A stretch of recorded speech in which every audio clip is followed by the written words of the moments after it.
If you want to enable USB debugging on your Huawei MatePad Air, here's how. First, you have to make sure that the developer options is on.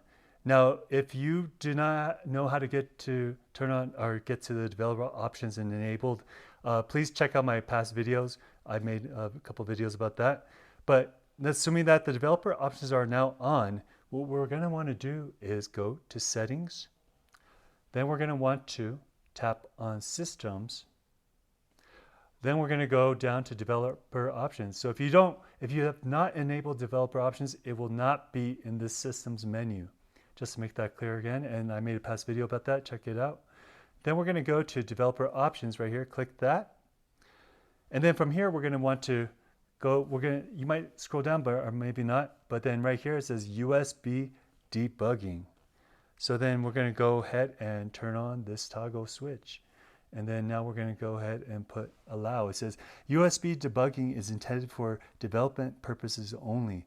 Use it to copy data between a computer and another device, access data files in a common directory, install apps silently, or read log data. We'll go ahead and put allow. And then now USB debugging is enabled. So that's pretty much it, guys. That's how to enable USB debugging on your Huawei MatePad Air.